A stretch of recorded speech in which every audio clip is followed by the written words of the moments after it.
Butun dunyoda Amur Temurni ko'pincha Timurlan yoki Temurlang, ya'ni Oqsoq Temur deb ham atashadi. Bu nom shu qadar mashhurki, hatto ko'plab kitob va filmlar nomiga ham aylangan. Ammo ko'pchilik bu nomning aslida qayerdan, qanday voqeadan kelib chiqqanini bilmaydi. Bugungi videoda aynan o'sha jang haqida, Temurni butun umriga oqsoq qilib qo'ygan jang haqida hikoya qilamiz. Bu voqeaga kelib, Temur ortda ko'p og'ir sinovlarni qoldirgan edi. Asirlik, xiyonat, Samarqandga yashirincha kirib 48 kun berkinib yashash kabi voqealardan so'ng uning atrofida endi 1000 ga yaqin sodiq otliq askar jamlangan edi. Yangi kengash o'tkazib, u Bog'tar Zamin va Qandahor tomonlarga yurish qilib, u yerlarni ham o'z tasarrufiga kiritishga qaror qildi. Bu uning endi shunchaki omon qolish emas, balki haqiqiy hukmdorlik sari qadam tashlayotganidan darak berardi. Bog'tar Zamin va Qandahor tomon yo'l olgan Temur Hirmand daryosi bo'yiga yetib keldi. U yerda qarorgoh qurdirib, charchagan askarlarni bir necha kun dam oldirdi. Aynan shu paytda unga yangi bir kuch, Galamsir viloyatining aholisi va lashkarlardan qariyb 1000 otliq turk va tojik kelib qo'shildi. Shu tariqa jangsiz, qonsiz butun Galamsir viloyati Temurning tasarrufiga o'tdi. Uning qo'shini endi 2000 ga yaqinlashgan edi. Shu payt unga yangi bir taklif keldi. Qo'shni Seiston viloyatining valisi qattiq mushkul ahvolga tushib qolgan edi. Uning dushmanlari 7 qal'ani bosib olishgan edi. Vali Temurga elchi va sovg'a salomlar yuborib, yordam so'radi. U agar Temur yordam bersa, uning askarlariga 6 oylik oziq-ovqat yetkazib berishga va'da berdi. Bu Temur uchun ham qulay imkoniyat edi.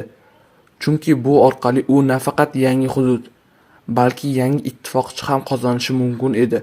Temur o'zicha yaxshilab kengashib, Seiston tomon lashkar tortishga qaror qildi. Jang qattiq kechdi, ammo Temurning qo'shini kuchli va tajribali edi.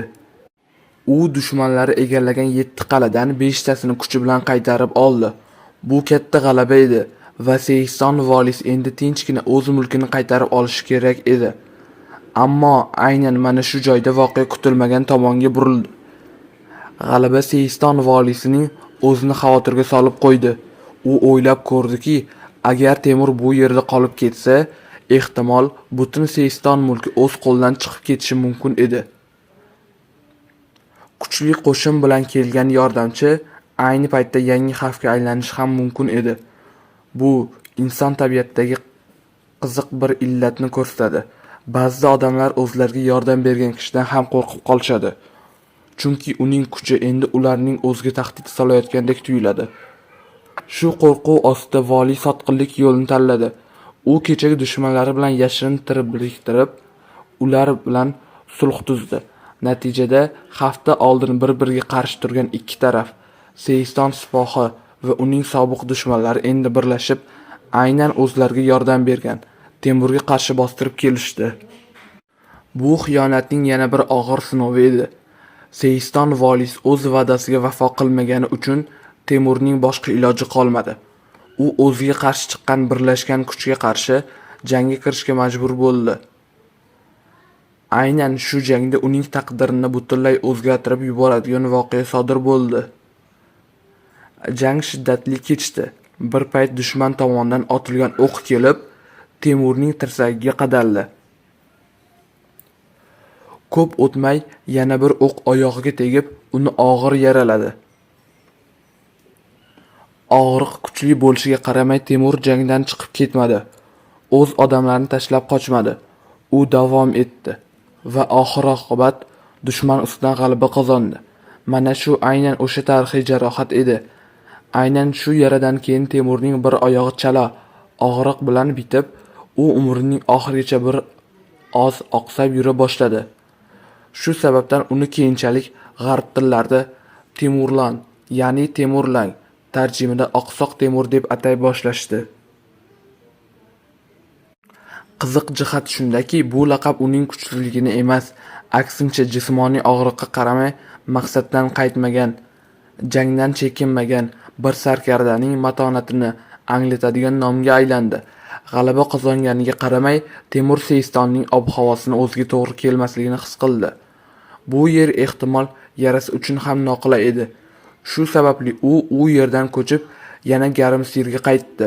O'sha yerda xavfsiz va tinch bir joyda yaralari butunlay bitguncha 2 oy davomida dam oldi va davolandi.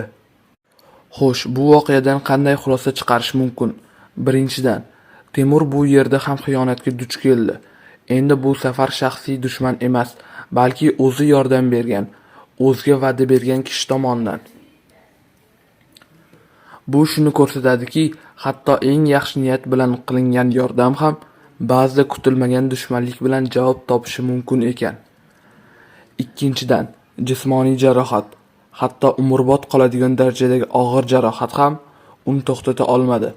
U jangni yakunlagach ham sog'ayguncha kutib, keyin yana yo'lda davom etdi. Aynan shu voqea dunyoga mashhur bo'lgan Temur Lang nomining haqiqiy tarixiy kelib chiqishidir. Bu shunchaki bir laqab emas, balki insonning sinovlar oldida sinmasligi haqidagi haqiqiy hikoyadir. Agar sizga bu mavzu qiziq bo'lsa, Temurning boshqa kengashlari haqidagi videolarimizni ham albatta tomosha qiling. Video yoqqan bo'lsa obuna bo'lishni va fikringizni izohlarda qoldirishni unutmang.